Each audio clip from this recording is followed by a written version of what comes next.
Hello students, welcome back again. This is your chapter 9 auxiliary verbs. So first of all, I would like to tell about the definition. So see the definition, it's your exercise. First of all, we will do the definition. So here an auxiliary verb is a helping verb. Helping verb होते हैं auxiliary verb. जैसे आपका क्या होता है is, are, am, has, have, had, does, do, did, and a helping verb is used with a main verb. और जो helping verb होते हैं वो हमेशा main verb के साथ यूज होते हैं to express the time of an action, उस काम का समय बताने के लिए, and complete the meaning of a sentence, और उसका meaning बताने के लिए sentence का. Sometimes it helps to express the mood of the speaker. कई बार जो है ये express करता है, बताता है कि जो speaker का वो mood कैसा है. सो ऑक्सिलरी वर्ब आपके मोडाल्स में भी ये यूज होते हैं कई बार. तो here exercise is given upper side. See read these sentences. There is a word missing in each of them. यहाँ पे एक वर्ड मिस है तो आपको वो जो है वो कौन सा वर्ड मिस है आपको वो बताना है. तो यहाँ पे आई गोइंग टू स्कूल, कौन जा रहा है स्कूल, तो ये नहीं पता आपको यहाँ पर. तो यहाँ पे आप एम लगाएंगे आई के बाद जो मैंने एरो लगाया हुआ है. Now in second I have given the book to him. Third he does भी लगा सकते हैं और डिड भी लगा सकते हैं, लेकिन डज आपका प्रेजेंट के लिए होता है और डिड आपका पास्ट के लिए हो सकता है. तो so you can write anything, either did or does. In fourth they are भी लगा सकते हैं, वर भी लगा सकते हैं. आर आपका प्रेजेंट में होगा, वर आपका पास्ट में होगा, कंटिन्यूस पास्ट कंटिन्यूस में. बिकॉज स्विमिंग है V1 प्लस ING है तो यहाँ पे आपका कंटिन्यूस चल रहा है. It means they are swimming in the pool, they were swimming in the pool.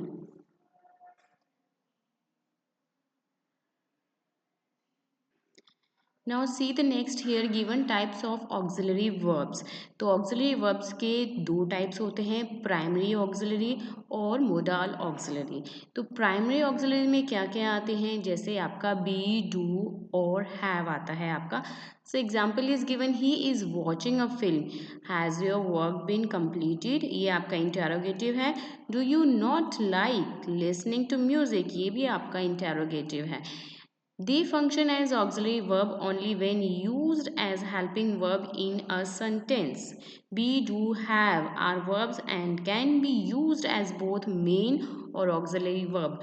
As the main verb, they convey the full meaning in a sentence. For example, I am happy. She does her work. They have a new puppy. इसमें आपको ये बताया गया है B, do और have ये verbs होते हैं और ये दोनों ही तरह से हम इसको यूज़ कर सकते हैं एज अ मेन वर्ब्स और ऑक्सिलरी वर्ब्स के रूप में. मैं आपको एक टेबल के थ्रू ये बहुत अच्छे से एक्सप्लेन करती हूँ. So see here the table given primary auxiliary जैसे मैंने आपको बताया था बी, हैव, डू होता है, लेकिन बी में हम कौन कौन से फॉर्म यूज़ कर सकते हैं, इज़, आर, एम जो कि प्रेजेंट कंटिन्यूस के लिए है और वोज और वर ये पास्ट कंटिन्यूस में यूज़ करते हैं. हैव आपका थ्री ब्रदर्स मैंने आपको अगर एक स्टोरी बताई थी समझाते वक्त तो हैज़, हैव, हैड, लेकिन हैड आपका पास्ट के लिए यूज़ होगा और हैज़ और हैव आपका प्रेजेंट के लिए यूज़ होगा. डू डू में आता है आपका थ्री फ्रेंड्स बताए थे. डिड पास्ट के लिए, डू और डज आपका प्रेजेंट के लिए.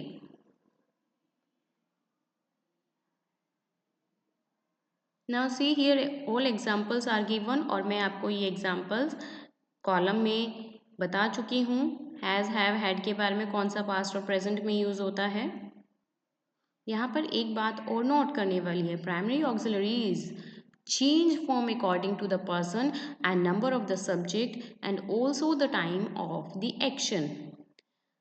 प्राइमरी ऑक्सिलरी जो है वो पर्सन के अकॉर्डिंग और नंबर ऑफ सब्जेक्ट के अकॉर्डिंग जो है उसको हम जो है चेंज कर सकते हैं. Now see the exercise is given here. Cross out the sentences where the underlined verbs do not function as auxiliary verbs. तो यहाँ पे हमें बताना है जो अंडरलाइन वर्ड है वो आपका कैसे फंक्शन कर रहा है, ऑक्सिलरी वर्ब के रूप में कर रहा है या मेन वर्ब के रूप में कर रहा है। तो मैं ये आपको discuss already, we have already discussed this. So यहाँ पर डू आपका जो है ऑक्सिलरी वर्ब परफॉर्म कर रहा है, are auxiliary verb, did auxiliary verb, and in fourth have main verb कर रहा है, and fifth was main verb. Now see the exercise given here, B part. Fill in the blanks with the correct forms of the verbs given in brackets. So you have to choose the correct from the given words according to the sentence what will be the come.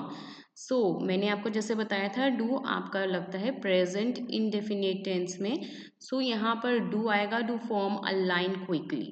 Second में be given है, B मैंने आपको बताया था continuous tense के लिए use होता है, इज भी यूज कर सकते हैं हम उसमें प्रेजेंट में, और वॉज पास्ट के लिए भी यूज कर सकते हैं बिकॉज यहाँ पे फीलिंग दिया हुआ है, मीन्स V1 प्लस ING दिया हुआ है। तो मैंने आपको बताया था बोर्ड पे, अगर आपको याद हो कंटिन्यूस में हम हमेशा अप्लाई करते हैं V1 प्लस ING।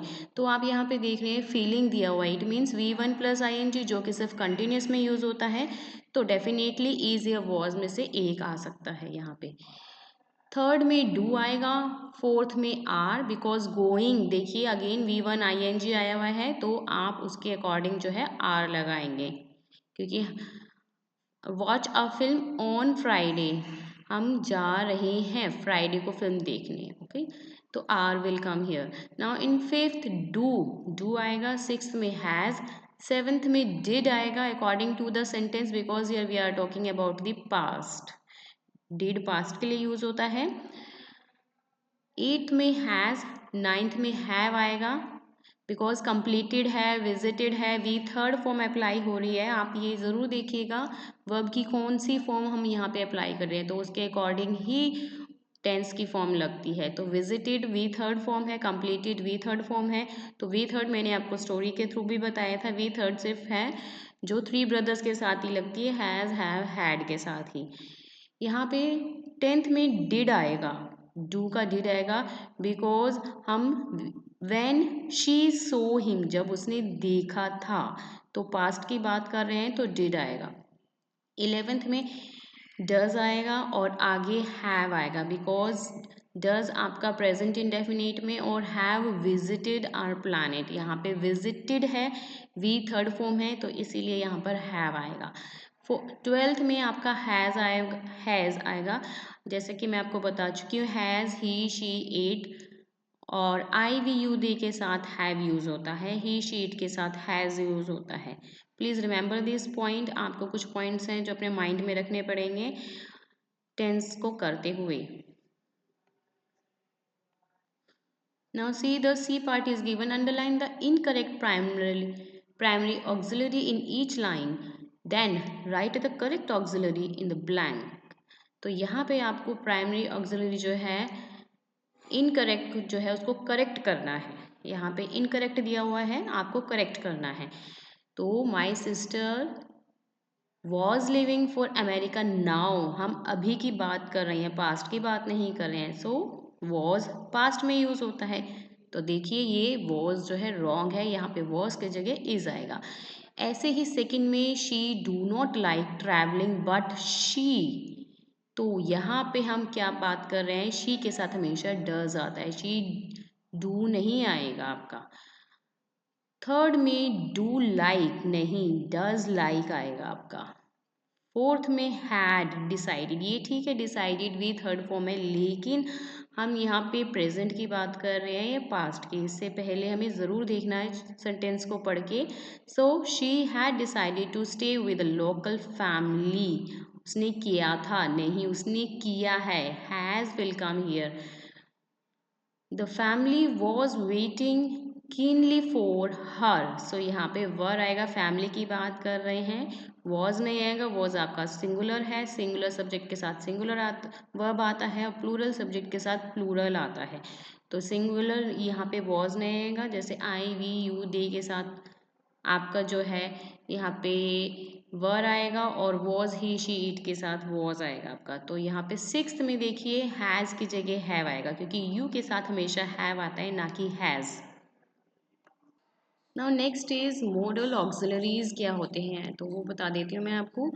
जैसे आपका यहाँ पे एग्जाम्पल्स में दिया हुआ है मे का माइट यूज़ करेंगे, शैल का शुड पास्ट के लिए, शैल आपका प्रेजेंट है, शुड आपका पास्ट के लिए यूज़ करते हैं, कैन आपका प्रेजेंट है, कुड आपका पास्ट है, शुड जैसे मैंने बताया शैल का शुड आएगा, कैन का कुड आएगा और विल का वुड आएगा। विल आपका फ्यूचर में यूज़ कर रहे हैं हम विल, तो वुड आपका पास्ट के लिए आता है। ऐसे मे का माइट होता है, कैन का कुड, शैल का शुड।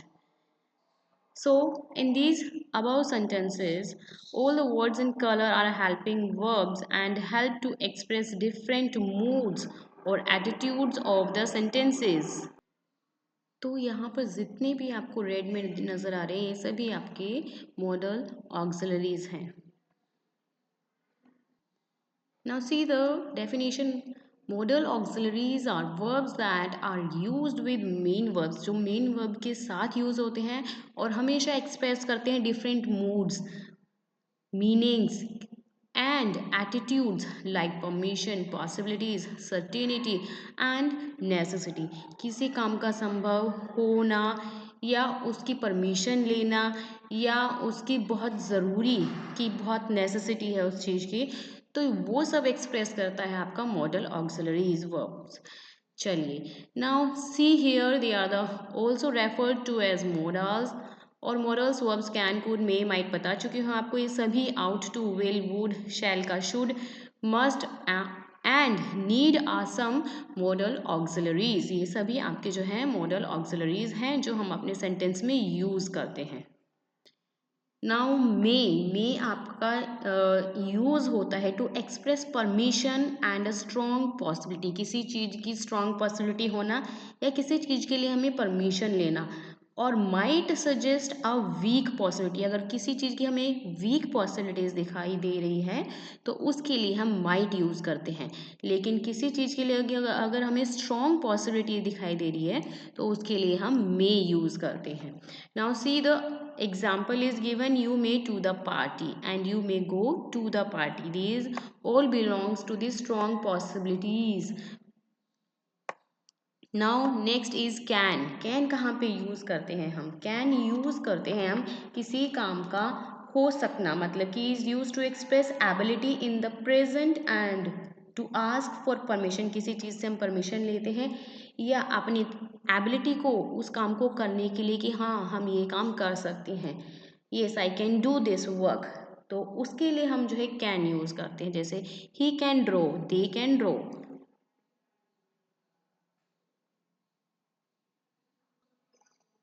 जैसे can sit, can walk.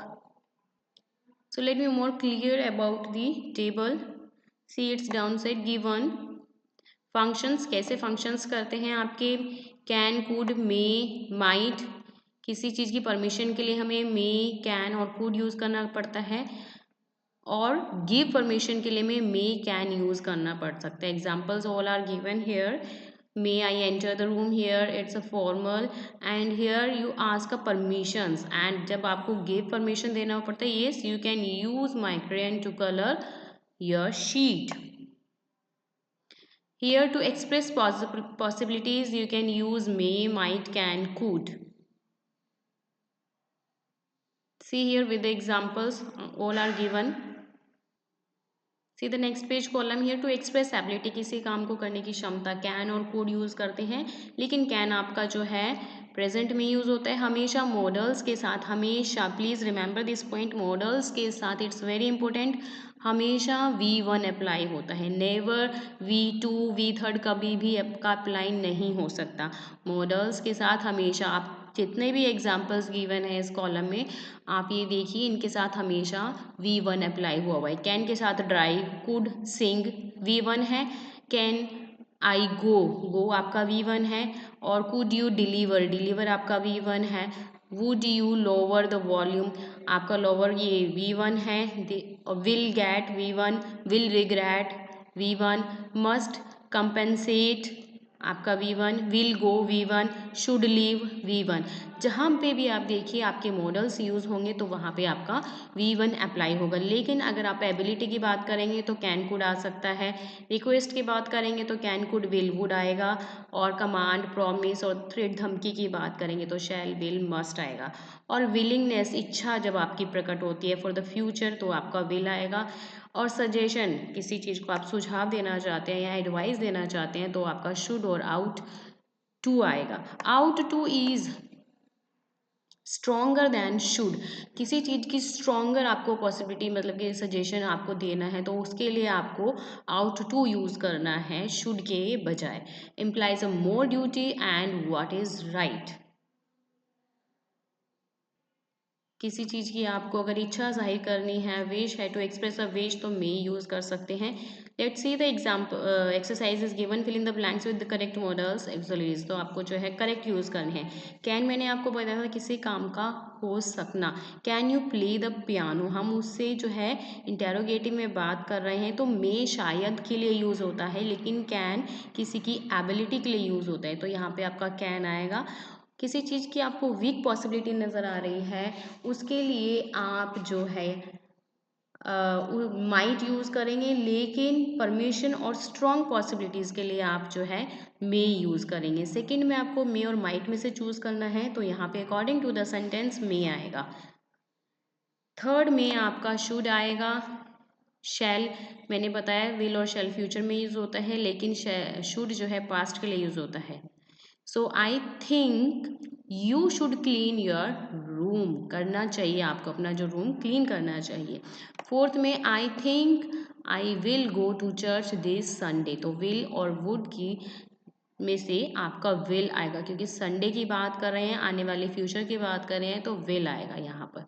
Could जो है वुड जो है आपका पास्ट के लिए यूज़ होता है, बताया मैंने जैसे कि आपको।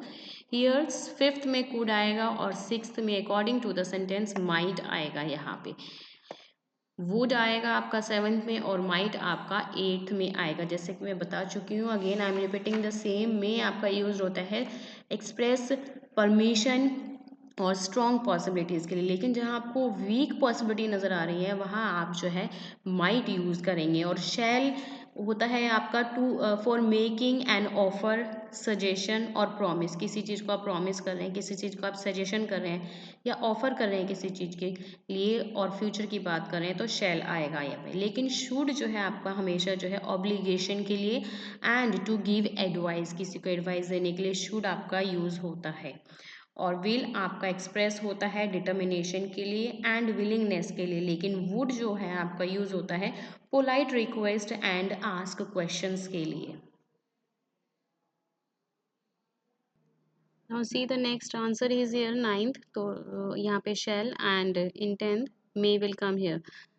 See the next is E part is given, fill in the blanks using the correct modal auxiliaries with the main verbs given in the bracket. Bracket के according आपको जो है यहाँ पे अप्लाई करना है कि उसके अकॉर्डिंग आपका कौन सा मॉडल्स ऑक्सिलरीज आएगा। जैसे मैंने आपको बताया था can could may might shall should और आउट टू यूज होता है आपका मॉडल्स ऑक्सिलरीज, तो उसी में से ही अप्लाई करना है आपको। फर्स्ट में शुड कॉल आएगा according to this sentence, second में will go, third will wait, fourth might still, might किसी काम की पक्की पॉसिबिलिटीज के लिए माइट अप्लाई करते हैं, fifth will be and six could bye. Could हमेशा जो है पास्ट के लिए यूज होता है, किसी चीज की जो है पॉसिबिलिटीज हो उसके लिए कुड आता है तो could buy. Seventh should keep and in eight shall get, ninth should hurry, and 10th could you can write and would run. Next is let's perfect it. Complete these sentences using suitable verbs with the given auxiliary with the primary auxiliaries.